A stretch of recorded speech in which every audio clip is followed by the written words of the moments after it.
নমস্কার, test paste কুজিনে আপনাকে স্বাগত। হালকা পাতলা মাছের ঝোল হোক বা কালিয়া, রোজ এক টুকরো মাছ না হলে বাঙালির চলে না।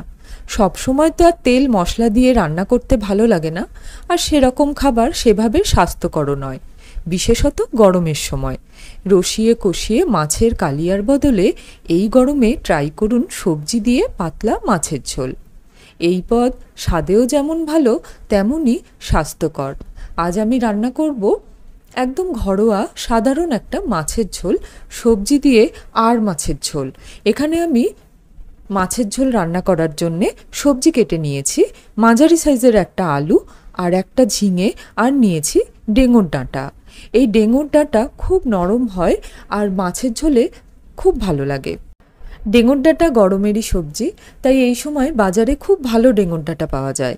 এখানে নিয়েছি একদম ফ্রেশ আর মাছ, একটু ছোট সাইজের মাছ যেগুলো বরফে দেওয়া থাকে না, একদম টাটকা থাকে, সেই মাছ নিয়েছি।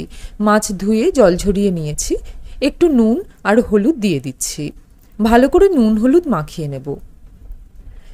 বড় সাইজের আর মাছগুলো যেগুলো বরফে দেওয়া থাকে সেই মাছ দিয়ে কিন্তু সবজি দিয়ে পাতলা ঝোল করে না, সেই মাছ দিয়ে মাছের কালিয়া করলে দুর্দান্ত টেস্ট হয়।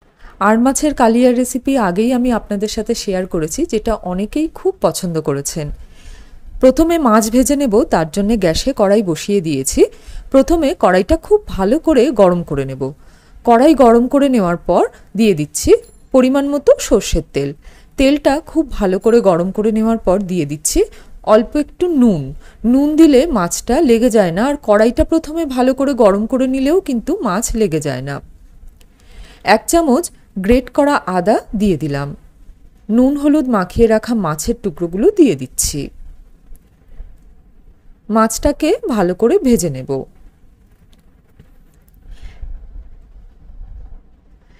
এক সাইড ভাজা হলে সাইডটা চেঞ্জ করে দিচ্ছি। মাছটা ভাজা হতে থাক, সেই সময় একটা মশলা বানিয়ে নেব। এই রান্নাটাতে মশলা খুবই কম লাগে। একটা বাটিতে 1/2 চামচ আদা বাটা নিয়ে নিলাম, আর 1 চামচ জিরের গুঁড়ো নিয়ে নিলাম। অল্প জল দিয়ে মশলাটাকে ভালো করে মিশিয়ে নেব। রান্নাটাতে এইটুকুই মশলা প্রয়োজন, এর থেকে বেশি মশলা দেব না।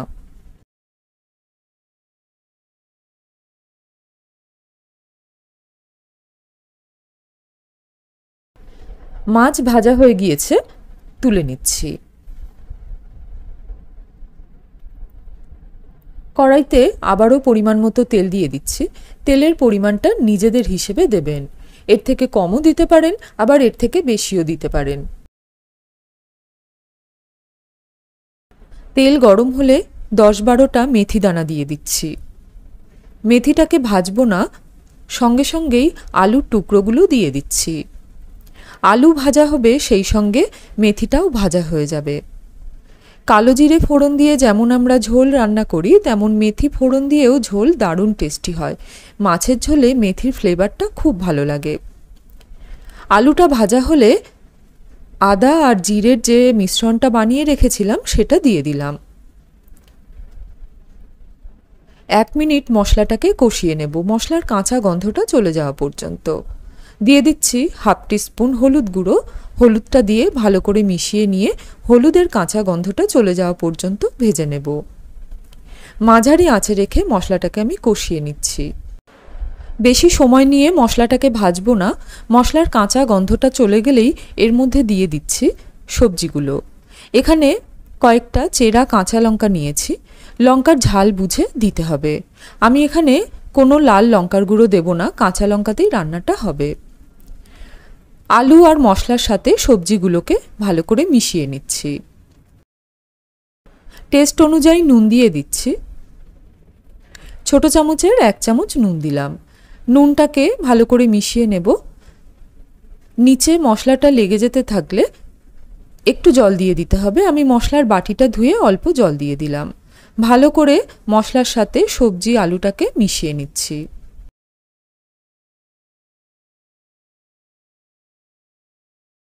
সবজিটা দিয়ে মশলার সাথে 1-1.5 মিনিট মতো নাড়াচাড়া করে নিয়ে পরিমাণ মতো জল দিয়ে দিচ্ছি। জল দিয়ে ভালো করে মিশিয়ে নিলাম। এখন ফোটার অপেক্ষা করব। ফুটতে শুরু করেছে, এখন ভেজে রাখা মাছগুলো দিয়ে দিচ্ছি। মাছ দিয়ে 5-6 মিনিট মাঝারি আঁচে রেখে ফুটিয়ে নেব। আমি ঢাকা দেব না, ঢাকা দিলে সবজির কালারটা নষ্ট হয়ে যায়। সামান্য একটু চিনি দিয়ে দিলাম, এটাতে টেস্টটা এনহ্যান্স করবে। এই সময় নুনটা দেখেও যদি কম থাকে অ্যাডজাস্ট করে নিতে হবে।